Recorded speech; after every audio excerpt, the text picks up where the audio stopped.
Hello students, આજના લેક્ચરમાં આપણે સ્ટાન્ડર્ડ 11 સાયન્સ સબ્જેક્ટ મેથ્સની અંદર ચેપ્ટર 3 જેનું નામ છે ત્રિકોણમિતિય વિધેયો એનો અભ્યાસ કરવાના છીએ. ત્રિકોણમિતિ ઇંગ્લિશમાં કહેવાય છે ટ્રિગ્નોમેટ્રી, અને આ શબ્દ જે છે એ બે ગ્રીક શબ્દ ભેગા મળીને બનાવવામાં આવ્યું છે, જેમાં પહેલું છે ટ્રિગોન, પહેલો શબ્દ છે એનો ટ્રિગોન, અને બીજો છે મેટ્રોન, જેમાં ટ્રિગોનનો મતલબ થાય છે ત્રિકોણની બાજુઓ, ત્રિકોણની બાજુઓ, અને મેટ્રોન એટલે કે માપ. આમ ટ્રિગ્નોમેટ્રી એટલે શું થશે કે ત્રિકોણની બાજુઓનો માપ.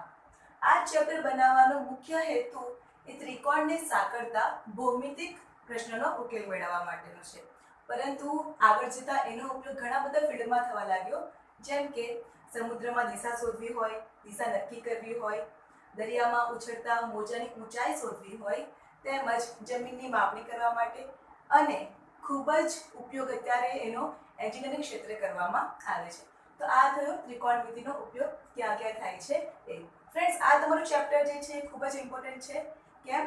કારણ કે 12th સાયન્સમાં ત્રિકોણમિતિય પ્રતિવિધિઓ ચેપ્ટર આવે છે, કે જેની અંદર ત્રિકોણમિતિય વિધેયનો જેટલો પણ બેઝિક કન્સેપ્ટ છે એ પૂરેપૂરો ત્યાં તમારો યુઝ થવાનો.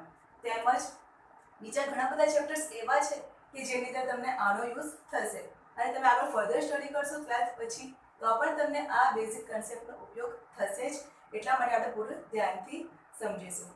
ઓકે, તો શરૂઆત કરીએ આપણે ત્રિકોણમિતિય ચેપ્ટરની. ઓકે, આ ચેપ્ટરની અંદર આપણે ખૂણાઓના બે માપ વિશે શીખવાના છીએ, ખૂણાઓનું અંશ માપ અને રેડિયન માપ. તો સ્ટાર્ટ કરીશું આપણે ખૂણાઓના માપ. ફર્સ્ટ ઓફ ઓલ, ખૂણા વિશે આપણે થોડી ચર્ચા કરી લઈએ. તો ખૂણા વિશે આપણે ઓલરેડી સ્ટાન્ડર્ડ 5 થી શીખતા આવ્યા છે, રાઈટ? તો સપોઝ મને 30 અંશનો ખૂણો દોરવો હોય તો કેવી રીતે દોરીશ? તો તમે શું કરશો? એક કોણ માપક લેશો, ઓકે, અને કોણ માપક મૂકશો. તમારું જ્યાં 0 છે ત્યાં તમે આ રીતે કિરણ દોરશો, તેમજ જ્યાં તમારું 30 અંશ છે, ત્યાં 30 નો પોઈન્ટ બને છે, ત્યાં તમે આ રીતે પોઈન્ટ મૂકી દેશો, અને એ પોઈન્ટને તમે કિરણ દ્વારા જોડી દેશો, રાઈટ? એટલે કે તમારું આ રીતે 30 અંશનો ખૂણો બને છે, 30 અંશ. તો આ જે તમારી શરૂઆતથી તમે અહીંથી સ્ટાર્ટ કરો છો, આ તમારો 0 છે, બરાબર? તો આને શું કહેવાશે? પ્રારંભિક બાજુ, પ્રારંભિક બાજુ. અને આ છે તમારી અંતિમ બાજુ. તમે ખૂણાની શરૂઆત ક્યાંથી કરો છો? અહીં 0 થી, બરાબર? અને અહીંયા તમારો ખૂણો પૂરો થાય છે, ઓકે? એટલે કે તમે આ દિશામાં જાઓ છો, રાઈટ? હવે સપોઝ મારે 90 નો ખૂણો બનાવવાનો હોય તો આ રીતે આવશે. આ છે તમારો 90 અંશનો ખૂણો, આ તમારી પ્રારંભિક બાજુ થઈ, અને આ છે તમારી અંતિમ બાજુ. એટલે કે તમે અહીંથી શરૂઆત કરો છો અને અહીં સુધી જાઓ છો, ઓકે? ત્યારબાદ હવે મારે બનાવવો છે 180 નો ખૂણો. તો એ તો તમારા આટલી સીધી રેખા જ આવશે, ઓકે? આ તમારું શું છે? 0 છે, અને આ તમારું કયું છે? 180. એટલે કે તમે અહીંથી શરૂઆત કરો છો અને તમે અહીં સુધી જાઓ છો, ઓકે? ત્યારબાદ મારે લેવો છે 270 અંશનો ખૂણો. આ શા માટે દોરી રહી છું એ તમને ખ્યાલ આવશે અત્યારે, ઓકે? તો આ છે તમારી પ્રારંભિક બાજુ, અને આ તમારો 180 નો થયો. તો 180 માં આપણે 90 એડ કરશું તો કેટલાનો થશે? 270 નો થશે, રાઈટ? એટલે કે તમારું આ રીતે આવશે. તો સ્ટાર્ટ ક્યાંથી કરીએ છીએ આપણે? આ છે તમારી પ્રારંભિક બાજુ, અને ત્યાંથી લઈને આપણે આ તમારી અંતિમ બાજુ, એટલે કે અહીં સુધી આપણે લઈએ છીએ, ત્યારે કેટલાનો ખૂણો મળે છે? 270 અંશનો. હવે ફ્રેન્ડ્સ ધ્યાન આપો કે શું કર્યું આપણે? આપણે જેટલા પણ ખૂણા દોર્યા એમાં શું છે કે ઘડિયાળની કાંટાની આપણે કયા દિશામાં જઈએ છીએ? વિરુદ્ધ દિશામાં જઈએ છીએ. 30 અંશના ખૂણામાં, 90 અંશના ખૂણામાં, 180 અંશના ખૂણામાં, અને 270 અંશના ખૂણામાં. શું કર્યું આપણે કે પ્રારંભિક બાજુથી આપણે અંતિમ બાજુ તરફ ઘડિયાળના કાંટાની વિરુદ્ધ દિશામાં જઈએ છીએ, ત્યારે જે તમને ખૂણા મળે છે એ કેવા મળે છે? પોઝિટિવ મળે છે, બરાબર? એટલે કે ઘડિયાળની કાંટાની વિરુદ્ધ દિશામાં જઈએ, વિરુદ્ધ દિશામાં કેવા ખૂણા મળે છે? તો ધન ખૂણા, બરાબર? પોઝિટિવ ખૂણા. સપોઝ મારે એક -30 અંશનો ખૂણો દોરવો છે, તો કેવી રીતે હું દોરીશ? આ છે મારી પ્રારંભિક બાજુ, પ્રારંભિક બાજુ જ્યાં 0 ડિગ્રી છે, અને આ છે મારો 30 અંશનો ખૂણો, -30 અંશનો ખૂણો થશે, સોરી, અને આ છે મારી અંતિમ બાજુ. હવે આપણે ક્યાંથી ક્યાં તરફ ગયા? તો ઘડિયાળના કાંટાની દિશામાં ગયા, બરાબર. તો જ્યારે આપણે ઘડિયાળના કાંટાની દિશામાં જઈએ છીએ ત્યારે તમને કેવા ખૂણા મળે છે? નેગેટિવ ખૂણા મળે છે, બરાબર. આ તમને શું કર્યું કે આ તમારી પ્રારંભિક બાજુ આ છે, બરાબર. અને ત્યાંથી આપણે નીચેની સાઈડ આવ્યા, બરાબર. જો નીચેની સાઈડ આવશું એટલે એ ઘડિયાળના કાંટાની દિશામાં આવશું તો શું થશે? તમને ઋણ ખૂણા મળશે. સપોઝ મને -90 નો જો ખૂણો બનાવવાનો હોય તો આ રીતે મળશે મને. આ છે તમારું -90. ઓકે, એટલે કે ઘડિયાળની કાંટાની દિશામાં જઈશું. ઘડિયાળની કાંટાની દિશામાં કેવા ખૂણા મળે છે? તો ઋણ ખૂણા મળે છે, રાઈટ. આ શા માટે શીખવ્યું છે એ તમને આગળ જતા ખબર પડશે. ઓકે, સપોઝ હવે મારે 360 અંશનો ખૂણો બનાવવો છે. ઓકે, તો આ પહેલા મારું પ્રારંભિક બાજુ હશે, બરાબર, જે તમારી 0 હશે, બરાબર. હવે તમે કોણ માપક મૂકશો તો શું કરશો કે તમે આ તમારું 0 હશે, આ તમારું ઉપર 90 આવશે, બરાબર. આ તમારું 90 થઈ જાય, આ 90 થઈ જાય, બરાબર. ત્યારબાદ આ બાજુ તમારું 180 થઈ જાય અને નીચે શું આવી જાય? 270. તો 270માં તમે જો હજુ 90 ઉમેરશો તો કેટલા આવશે? 360 આવશે, બરાબર. એટલે કે તમે અહીંથી શરૂઆત કરશો અને ફરી પાછા અહીં આવશો. આપણે અહીંથી શરૂઆત કરીને ફરી પાછા આ જ બાજુના ઉપર આવી જઈશું તો શું મળશે? મને 360 અંશનો ખૂણો મળશે. ત્યારે શું થશે કે મારી પ્રારંભિક બાજુ જે છે, પ્રારંભિક બાજુ એ જ મારી શું બની જવાની? અંતિમ બાજુ બની જશે, અંતિમ બાજુ. અને આ ખૂણો આપણે આ કઈ દિશામાં લીધો? તો ઘડિયાળની કાંટાની વિરુદ્ધ દિશામાં લીધો છે, એટલે આ તમારું શું આવશે? પોઝિટિવ 360 આવશે, બરાબર. પોઝિટિવ ખૂણો આવવાનો. ઓકે, તો આના પરથી આપણે ખૂણાના અંશમાપ વિશે શીખવાના છીએ. તો જોઈએ આપણે અંશમાપ શું છે ખૂણાનું. ઓકે, ખૂણાનું અંશમાપ, અહીં મેં એક વર્તુળ લીધેલું છે. હવે આ વર્તુળનું કેન્દ્ર છે એને નામ આપી દઉં છું O. અને આ વર્તુળને હું 360 સરખા ભાગમાં વહેંચી શકું. આ છે એક ભાગ, આ છે બીજો ભાગ, ત્રીજો ભાગ, ચોથો ભાગ. એ રીતે હું એને 360 સરખા ભાગમાં વહેંચી શકું છું. તો તમારો જે દરેક ભાગ છે, બરાબર, તો એ તમારો 1 અંશનો બનશે. 1 અંશ કેવી રીતે ખબર પડી? નહીં પડી? કઈ નહીં, ચલો જોઈએ. શું કીધું મેં શું વાત કરી કે આ એક વર્તુળ છે, એના હું 360 એક સરખા ભાગ કરું તો દરેક આનો જે એક ભાગ જે છે એ કેટલાનો હશે? 1 અંશનો હશે. કેવી રીતે આપણે સમજીએ? સપોઝ આ જે છે, ધારો કે કોણ માપક લઈએ આપણે, બરાબર, અને એને આપણે આની ઉપર મૂકીશું તો શું થશે? આ તમારો 0 અંશનો ખૂણો થવાનો, બરાબર. અને આ તમારી સપોઝ છે પ્રારંભિક બાજુ. ઓકે, હવે અહીંથી હું સ્ટાર્ટ કરું અને ફરીને પાછી આ પ્રારંભિક બાજુના ઉપર જ આવી જઈશ તો આ તમારી શું થશે? પ્રારંભિક બાજુ જે છે એ જ તમારી શું થવાની? અંતિમ બાજુ થવાની. અને આ તમે અહીંથી 0 થી સ્ટાર્ટ કરશો અને ફરીને પાછા આ તરફ આવશો અને અહીં તમારું શું થશે? આ તમારો આખો જે ખૂણો છે એ 360 અંશનો બનશે.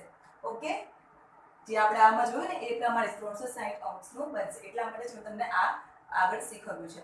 ઓકે, 360 અંશનો બનશે. હવે કોણ માપકની અંદર તમારું આ જે છે એ 0 હોય, બરાબર. ત્યારબાદ તમે જોશો તો નાના નાના કાપા હશે. આ 1 2 3 4, આ થોડું 5 મોટું હશે, 1 2 3 4, અને આ તમારું 10 લખેલું હશે. એવું હોય છે ને? ઓકે, તો આ 0 પછી સપોઝ આ તમારો પહેલો કાપો છે એ તમારો શું કહેવાશે? 1 અંશ કહેવાશે. શું કહેવાશે? 1 અંશ કહેવાશે. આ 2 અંશ, 3 અંશ, 4 અંશ. તો તમે જોશો તો આ જે તમારા નાના નાના કાપા જે છે એ સરખા ભાગમાં વહેંચાયેલા છે, બરાબર. તો આ એક કાપો, 2 3 4 5, આમ બધા ભેગા કરીને તમે અહીંથી શરૂઆત કરશો અને તમે અહીં લેશો. પહેલા તો આપણે અહીં લઈએ તો શું આવે? 90 કાપા તમારા થઈ જવાના, 90 ભાગ બની જવાના, બરાબર. ત્યારબાદ અહીં આવશો તો શું થશે? 180 ભાગ બની જશે. ત્યારબાદ અહીં આવશો એટલે 270 અને અહીં આવશો એટલે શું થવાનું? તમારે 360 થઈ જશે, બરાબર. તમે કોણ માપક આ રીતે મૂકશો તો આ તમારો 180 નો બનવાનો. ફરીથી અહીં નીચે મૂકશો એટલે આપણે 180 નો એટલે 180 વત્તા 180 એટલે આખું સર્કલ જે છે તમારું કેટલાનું બનવાનું? 360 અંશનું બનવાનું. ઓકે, એટલે કે તમારો દરેક એક ભાગ જે બને છે એ કેટલાનો બને છે? 1 અંશનો બને છે. માટે 1 અંશ બરાબર શું લખાશે? 1 અંશ કેવી રીતે મળે છે? તો 360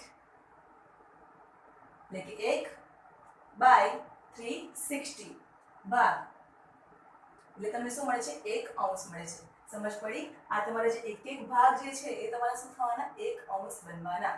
એટલે કે એક પરિભ્રમણ બરાબર શું થાય છે? કેવી રીતે આવ્યું આ ખબર પડી? એક પરિભ્રમણ બરાબર એક પરિભ્રમણ એટલે શું કે આપણે અહીંથી શરૂઆત કરી અને આખું એક પરિભ્રમણ પૂર્ણ કરીએ છીએ એટલે આપણને કેટલા ડિગ્રી મળે છે? તો 360 ડિગ્રી મળે છે. રાઈટ? હવે આ 360 નો આ રીતે લખું 360 ડિગ્રી ઇઝ ઇક્વલ ટુ એક પરિભ્રમણ માટે જો મારે 1 ડિગ્રી શોધવું હોય તો એટલે કે 1 અંશ શોધવું હોય તો 1 અંશ ઇઝ ઇક્વલ ટુ કેટલા? તો 1 અંશ ગુણ્યા આપણે 1 કરીએ છીએ જો પદ કરીને શોધવું હોય તો ભાગ્યા 360 બરાબર એટલે કે 1/360 શું થશે? પરિભ્રમણનો ભાગ. ઓકે બરાબર એટલે કે આટલું પરિભ્રમણ કરશે. બરાબર એટલે આ તમારું 1 અંશ થવાનું, 2 અંશ, 3 અંશ. ક્લિયર થયું તમને આની અંદર? ઓકે આ ફક્ત ખાલી સમજવા માટે છે. હવે સપોઝ આ 1 અંશ જે છે એના હું એક સરખા 60 ભાગ કરી શકું છું. કેટલા ભાગ? 60. 1 2 3 4 5 6 એમ કરીને કેટલા ભાગ કરી શકું છું? 60 ભાગ. અને 60 ભાગમાંથી જે બધા એક એક ભાગ જે છે એ કેટલાના બનશે? 1 મિનિટના બને છે. એક ભાગ બરાબર શું થાય છે? એક ભાગ બરાબર 1 મિનિટ. અને મારે 1 અંશના કેટલા ભાગ કરવાના છે? 60 ભાગ કરવાના છે. તો માટે 1 અંશ ઇઝ ઇક્વલ ટુ શું થશે? 60 મિનિટ. શા માટે સમજ પડી? 1 અંશ જે છે એના કેટલા ભાગ કરીએ છીએ આપણે? 60 ભાગ કરીએ છીએ. અને એક ભાગ એટલે શું કહેવાય છે? 1 મિનિટ કહેવાય છે. તો 60 ભાગ એટલે 60 મિનિટ કહેવાની. એટલે 1 અંશ બરાબર 60 મિનિટ થશે. ઓકે એને જો આપણે સંકેતમાં લખવું હોય તો 1 અંશ ઇઝ ઇક્વલ ટુ 60 મિનિટ. બરાબર એટલે કે મિનિટ માટે શું વપરાશે? ડેશ. શું વંચાશે? આપણે ડેશ વાંચીશું એને. ઓકે ત્યારબાદ હવે આપણે જાણીએ છીએ કે ઘડિયાળના કાંટાની જો વાત કરીએ તો 1 મિનિટ બરાબર તો શું આવે? 60 સેકન્ડ થાય. 1 મિનિટ બરાબર 60 સેકન્ડ. હવે આને જો આપણે સંકેતમાં લખીએ તો શું લખાશે? 1 ડેશ. મિનિટને આપણે શેના વડે દર્શાવવાનું છે? ડેશ વડે દર્શાવવાનું છે. Okay 1 dash is equal two 60 second. અને સેકન્ડને ડબલ ડેશ વડે તો આ રીતે લખી દઈશું second is equal two double dash. Right? એટલે કે આ તમારું જે છે 1 અંશ ઇઝ ઇક્વલ ટુ શું આવે છે? 60 મિનિટ. અને 1 મિનિટ બરાબર શું આવે છે? 60 સેકન્ડ. આ બે વસ્તુનો ઉપયોગ તમારો એક્ઝામ્પલ્સની અંદર થવાનો છે. તો આ બંને વસ્તુ યાદ કરી લો અને નોટ ડાઉન કરી લો. ઓકે હવે આપણે આગળ જોઈશું રેડિયનના માપ વિશે. રેડિયન માપની વ્યાખ્યા છે કે r એકમ ત્રિજ્યાવાળા, ત્રિજ્યા કેવી છે? r એકમ છે, l લંબાઈના ચાપ દ્વારા કેન્દ્ર આગળ બનતા ખૂણાનું માપ શું થાય છે? 1 રેડિયન થાય છે. તો આના પરથી સૂત્ર થશે કે theta is equal two l/r. જ્યાં l શું છે? જ્યાં l ઇઝ ઇક્વલ ટુ ચાપની લંબાઈ અને r શું થઈ જવાનું? r એ તમારી એકમ ત્રિજ્યા છે. બરાબર? r એ તમારી ત્રિજ્યા છે અને થીટા એ શું છે? રેડિયનમાં માપ છે. રેડિયનમાં માપ. ઓકે એટલે થીટા બરાબર l/r. આ તમારું વ્યાપક સ્વરૂપ છે. હવે આપણે આ વ્યાખ્યાને ઉદાહરણ દ્વારા સમજીએ. સપોઝ હું લઈ લઉં કે 1 એકમ ત્રિજ્યાવાળા વર્તુળમાં 1 લંબાઈના ચાપ દ્વારા કેન્દ્ર આગળ જે ખૂણો બને છે એ શું બને છે એ જોઈએ. સપોઝ આ મારું એક વર્તુળ છે અને આ ત્રિજ્યા જે છે એની લંબાઈ છે 1 એકમ. હવે 1 એકમ એટલે શું? r ઇઝ ઇક્વલ ટુ 1 એકમ છે. તો એકમ એટલે કે તમારે 1 સેન્ટીમીટર પણ હોઈ શકે અથવા તો 1 મીટર પણ હોઈ શકે. ઓકે હવે ત્રિજ્યા મેં શું લઈ લીધી? 1 મીટર 1 એકમ લીધી છે. અને સપોઝ આ એક મારો ચાપ છે જેની લંબાઈ છે 1 એકમ. ચાપની લંબાઈ પણ હું 1 એકમ લઈ લઉં છું અને આ જે તમારી ત્રિજ્યા 1 એકમ. તો આ 1 એકમ લંબાઈના ચાપ દ્વારા કેન્દ્ર આગળ, આ કેન્દ્ર O છે, કેન્દ્ર આગળ જે ખૂણો બનશે એને શું કહેવાશે? 1 રેડિયન. શું કહેવાશે? એક લંબાઈની ચાપ દ્વારા કેન્દ્ર આગળ બનતો ખૂણો શું કહેવાય છે? 1 રેડિયન કહેવાય છે. ઓકે, કારણ કે તમારી ત્રિજ્યા તો જુઓ ને શું છે? 1 એકમ છે, બરાબર. આની અંદર જો આપણે વેલ્યુ મૂકીએ તો r ની કિંમત 1 છે, બરાબર. અને l પર શું લઈ લીધું આપણે? 1. એટલે કે થીટા બરાબર તમારે શું આવી ગયું? 1 રેડિયન આવવાનું. ઓકે, થીટા તમારે શું છે? રેડિયનમાં માપ છે. ઓકે, તો 1 એકમ લંબાઈની ચાપ દ્વારા શું મળે છે કેન્દ્ર આગળ? તો 1 રેડિયન, બરાબર. હવે લખી દઉં કે 1 રેડિયન ઇઝ ઇક્વલ ટુ આ રીતે પણ તમારું લખાશે, બરાબર. તમે 1 રેડિયન બાજુમાં લખો તો પણ ચાલે, સોરી, અને 1:c લખો તો પણ ચાલશે, બરાબર. હવે સપોઝ આ તમારું 1 એકમ ચાપની લંબાઈ છે. હવે હું સપોઝ તો 2 એકમ ચાપની લંબાઈ લઈ લઉં છું. શું લઈ લઉં છું? ચાપની લંબાઈ 2 એકમ લઈ લઉં, બરાબર. અને ત્રિજ્યા તો તમારી 1 એકમ જ છે. ત્રિજ્યા તમારી અહીં ચેન્જ થતી નથી, 1 જ એકમ રહે છે, બરાબર. અને ચાપની લંબાઈ શું થાય છે? 2 એકમ થાય છે, બરાબર. તો અહીં ચલો કિંમત મૂકીએ તો આ તો તમારા 1 છે, બરાબર. અને ચાપની લંબાઈ તો શું આવી ગઈ? 2 આવી ગઈ. તો 2/1 ઇઝ કેટલા? 2 થશે.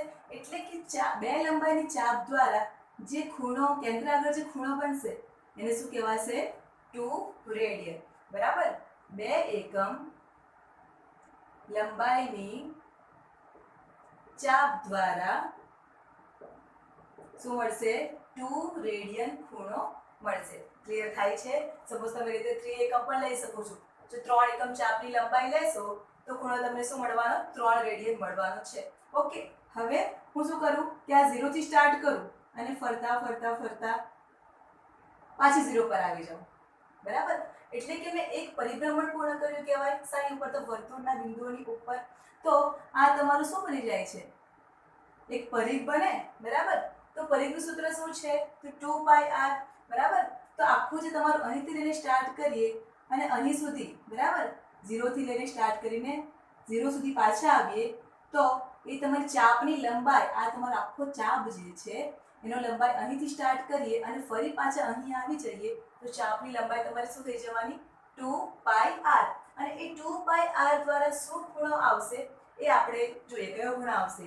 તો 2πr એકમ લંબાઈની ચાપ દ્વારા કેટલા રેડિયન ખૂણો મળશે?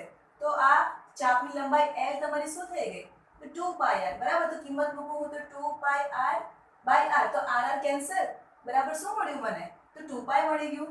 2π અને થીટા શું છે? રેડિયનમાં છે, એટલે 2π રેડિયન. ક્લિયર થયું? સમજ પડી? ઓકે. શું છે કે આ જે આપણે 0 થી લઈને સ્ટાર્ટ કર્યું, આપણે વર્તુળ પર હું ફરતા ફરતા ફરી પાછી 0 પર આવી ગઈ. એ તમારું શું બનવાનું? વર્તુળનો પરિઘ. અને વર્તુળનો પરિઘ બરાબર સૂત્ર શું છે? 2πr, બરાબર. તો એટલે કે ચાપની જે લંબાઈ છે મારી એ શું થઈ ગઈ? 2πr થઈ ગઈ. અને ચાપની લંબાઈ એટલે કે l. તો એમાં હું કિંમત મૂકું 2πr. તો r તમારું તો શું છે? 1 એકમ છે, એટલે તમારું 1 1 થઈ જવાનું. એટલે બાકી શું રહેવાનું? તો આપણે કેન્સલ નહીં કરીએ. અને r ની વેલ્યુ શું છે? 1 1 છે. તો બાકી શું રહી જવાનું? 2π જ બાકી રહેશે. એટલે કે થીટા બરાબર શું મળ્યું તમને? 2π રેડિયન. આ તમારું રેડિયનનું ચિહ્ન છે, બરાબર. હવે અહીંથી લઈને સ્ટાર્ટ કરીએ 0 થી લઈને આપણે અને અહીં સુધી પહોંચીએ તો કેટલા ડિગ્રીનો ખૂણો બને? તો 360 અંશનો. ઓકે, તો એટલે આ તમારું શું થશે કે 360 અંશ ઇઝ ઇક્વલ ટુ 2π રેડિયન. તો આ તો શું થઈ ગયું? અંશ અને રેડિયન વચ્ચેનો સંબંધ થઈ ગયો, બરાબર. તો આ તમારું શું છે? અંશ અને રેડિયન વચ્ચેનો સંબંધ. તો આના પરથી જો મારે 2 ને હું છેદમાં લઈ જાઉં તો શું મળશે? 360/2 is equal to π radian. Okay, અને 360/2 તમારે કેટલા થવાના? 180 અંશ ઇઝ ઇક્વલ ટુ π રેડિયન. તો તમને અહીં 2 વેલ્યુ મળી છે, બરાબર. સાની સાની મળી? તો એક તો 180 અંશ હોય તો એને કેટલા રેડિયનમાં ખૂણો કેટલો માપ છે એનું? તો π રેડિયન. અને 360 અંશ હોય તો 2π રેડિયન. ઓકે, હવે આ જે તમારું છે આના ભાગ્યા હું 2 કરું, બરાબર. તો મને શાની વેલ્યુ મળશે? π/2 ની વેલ્યુ મળવાની. ઓકે, 180 અંશ ઇઝ ઇક્વલ ટુ π રેડિયન ને 2 વડે ભાગતા. ઓકે, તો 180 અંશ ભાગ્યા 2 ઇઝ ઇક્વલ ટુ π/2 રેડિયન. બરાબર. તો 180 ભાગ્યા 2 કેટલા થવાના તમારા 90 અંશ ઇઝ ઇક્વલ ટુ π/2 રેડિયન. આ તમને સમજ પડશે કે શા માટે આ વેલ્યુ તમારી પાસે શોધાવું છું. ઓકે, તો આ તમારી સામે 2π ની વેલ્યુ આવી ગઈ, π ની વેલ્યુ આવી ગઈ, π/2 ની વેલ્યુ આવી ગઈ. હવે શોધીશું આપણે આ તમારું સમીકરણ છે 180 ઇઝ ઇક્વલ ટુ π. સમીકરણ 1 ને આપણે સમીકરણ 1 ને 3 વડે ભાગીએ.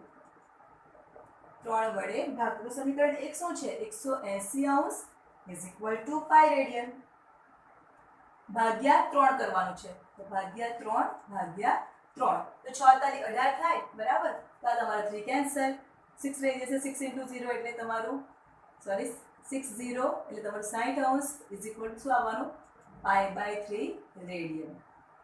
તો 60 અંશને રેડિયનમાં શું થશે એ પણ આવી ગયું. ત્યારબાદ હવે સમીકરણ 1 ને 4 વડે ભાગીએ. 4 વડે ભાગતા તો 180 અંશ ઇઝ ઇક્વલ ટુ π રેડિયન તો છે જ. બરાબર. એને શાના વડે ભાગવાનું છે આપણે? 4 વડે. તો 180 ભાગ્યા 4 કેટલા થશે? 4 દુ 8, 4 ચોક 16 થશે. 2 4 પચાસ 20 એટલે 45. તો 45 અંશ ઇઝ ઇક્વલ ટુ π/4 રેડિયન. તો આ બધા તમારા માપ મળી ગયા. ઓકે, હવે આપણે એની કોષ્ટક માપ બનાવીએ. તો આ જે તમારું અંશ માપ અને આ છે રેડિયન માપ. આપણે કયા કયા માપ શોધ્યા છે એ બધા લખી દઈશું આપણે આ કોષ્ટકની અંદર.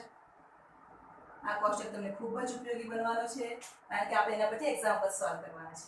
ઓકે, હવે ફર્સ્ટ લઈ લઈએ આપણે શું લઈશું? π/2 લઈ લઈએ. બરાબર. તો π/2 અંશમાપ 90 લઈ લઈએ. 90 અંશમાપ હોય તો શું મળે છે રેડિયનમાં? એનું π/2. ઓકે, અંશમાપ 90 હોય તો શું મળે છે? π/2 મળે છે. ત્યારબાદ શું લઈ લઉં? π/2 90 આવી ગયું. ત્યારબાદ હું લઈ લઈશ 30 લઈ લઉં, 60 લઈ લઉં, 45 લઈ લઈશ. ઓકે, તો 30 આપણે શોધ્યું છે કે નથી શોધ્યું? હજુ એક આપણે બાકી રહી ગયું છે, એ આપણે શોધીશું. જેટલી વેલ્યુ અત્યારે લીધી છે આપણે એ લખી દઈએ 45. તો 45 અંશ હોય ત્યારે શું મળે છે? π/4. ઓકે, 60 માં તમને શું મળે છે? π/3 રેડિયન. 60 અંશ π/3 રેડિયન મળે છે. ત્યારબાદ જો આટલું થઈ ગયું, આ 90 નું પણ થઈ ગયું. હવે π 180 અંશ માટે રેડિયનનો માપ શું મળે છે? તો π. ઓકે, અને 360 અંશ માટે રેડિયનનો માપ શું મળે છે? 2π. ઓકે, તો આ તમને 90 નો માપ પડી ગયું, 45, 60, 180, 360. બટ શું બાકી રહી ગયું? 30 બાકી રહી ગયું છે. તો તમને 30 અંશ કેવી રીતે મળશે? તો શોધો. ચલો, 180 છે તો એના ભાગે આપણે કેટલા કરશું તો તમને 30 મળશે. તો સમીકરણ 1 ને લખીશું, અહીં જ લખી દઈએ. સમીકરણ 1 ને 6 વડે ભાગીએ. 6 વડે ભાગતા તો 180 અંશ ભાગ્યા 6 ઇઝ ઇક્વલ ટુ π રેડિયન/6. બરાબર. તો શું થશે? આ 6 દુ 12, 6 તાલી 18. તો આ 30 અંશ ઇઝ ઇક્વલ ટુ π/6 રેડિયન. એટલે કે આ તમારું 30 અંશ થશે તો એનું રેડિયનનું માપ શું મળે છે? π/6. ઓકે, તમે લખશો ત્યારે તમારે પહેલા 30 લખી દેજો. 45, 60, 90, 180, 360. ઓકે, તો આ રીતે તમારા અંશ માપ અને આ રેડિયન માપ મળી ગયા. ઓકે, બરાબર જોઈ લો, સમજી લો. ઓકે, તમારા રેડિયન માપ જે છે એની વ્યાખ્યાનું વ્યાપક સ્વરૂપ છે θ = L/r. આ L તમારું શું છે? ચાપની લંબાઈ છે અને r શું છે? ત્રિજ્યા છે. અને θ એ શું છે? તમારું રેડિયનમાં માપ છે. ઓકે, તો આનો પણ તમારે યુઝ જે છે એ એક્ઝામ્પલની અંદર આવશે. તો આ સૂત્ર પણ તમારે મોડે કરી લેવાનું છે અને આ જે માપ છે એ પણ તમારે મોડે કરી લેવાના છે. ઓકે, હવે તમને એક્ઝામ્પલ્સ પૂછાય છે કે રેડિયન માપ આપેલું હોય એનું અંશ માપમાં ફેરવો અને અંશ માપ આપેલું હોય એને રેડિયન માપમાં ફેરવો. તો એના માટેનું સૂત્ર શું આવશે એ આપણે જોઈ લઈએ. તો તમને શું આપ્યું છે કે અહીં 180 is equal to pi radian. તો આ જે પાઈ રેડિયન છે એને હું આ રીતે લખી શકું, પાઈ ઇન્ટુ 1 રેડિયન. પાઈ ઇન્ટુ 1 રેડિયન એટલે પાઈ રેડિયન જ થઈ જવાનું. ઓકે, આ બાજુ શું છે તમારું 180 ડિગ્રી. ઓકે, તો આના પરથી હવે હું 1 રેડિયન જે છે એને સૂત્ર કરતા બનાવીશ. તો 1 radian is equal to pi તમારે શું થશે, છેદમાં જશે તો 180 ભાગ્યા પાઈ. 1 રેડિયન બરાબર શું આવ્યું, 180 ભાગ્યા પાઈ. આપણે એને લખીશું તો 1 રેડિયન ઇઝ ઇક્વલ ટુ 180 ભાગ્યા પાઈ. ઓકે, તો આ તમારું એક સૂત્ર આવ્યું જેને તમારે બરાબર યાદ કરી લેવાનું છે. ઓકે, હવે આ 180 છે, પાછું ફરીથી લખું 180 is equal to pi radian. ફરીથી લખું છું. ઓકે, તો હવે આ 180 છે તો 180 ગુણ્યા 1 is equal to pi radian લખાય. પહેલા શું કર્યું આપણે કે પાઈ રેડિયન હતું એને પાઈ ગુણ્યા 1 રેડિયન કર્યું. બરાબર, હવે શું કર્યું આપણે 180 જે છે એને 180 ગુણ્યા 1 લખ્યું. બરાબર, 180 ગુણ્યા 1 કરો 180 જ આવશે. ઓકે, હવે મારે 1 જે છે સૂત્ર કરતા બનાવવું છે. તો 1 is equal to pi radian ભાગ્યા 180. ઓકે, શબ્દોમાં લખીએ તો 1 માં is equal to pi by 180 radian. Okay, તો આ સૂત્ર અને આ સૂત્ર એ બંને very very very most important. તમારે આ બંને સૂત્રને બરાબર યાદ કરી લેવાના, કારણ કે તમારા એક્સરસાઇઝ 3.1 જે છે એમાં ક્વેશ્ચન 1 અને ક્વેશ્ચન 2 આના બેઝ પર જ છે. આખી એક્સરસાઇઝ તમારા રેડિયન માપ અને અંશ માપના બેઝ પર છે. ઓકે, તો જો સૂત્ર આવડતા હશે તો જ તમને એક્ઝામ્પલ્સમાં ખબર પડશે કે ક્યાં તમારે શું મૂકવાનું છે. ઓકે, બહુ સિમ્પલ છે કે એક રેડિયન હોય તો એના બરાબર શું છે, તો 180 ભાગ્યા પાઈ, અને એક અંશ માપ હોય તો શું છે તમારું પાઈ રેડિયન ભાગ્યા 180. એ યાદ રાખવાનું કે જો આ 180 છે તો એની સાથે અંશ છે. બરાબર, અને પાઈ જે છે એની સાથે શું છે, રેડિયન. આપણે જે કોષ્ટક બનાવ્યું, બરાબર, તો અંશ માપમાં 90, 180, 35, 45 એવું લખ્યું, રાઈટ. અને જે રેડિયન માપ હતા એમાં શું લખ્યું આપણે, pi, 2 pi, pi by 2, 3 pi by 2, right. એટલે પાઈ વાળું જે હશે એની સાથે શું આવે છે, રેડિયન. ઓકે, તો આ રીતે યાદ રાખજો. ઓકે, ફરી મળીશું એક્સરસાઇઝ 3.1 સાથે.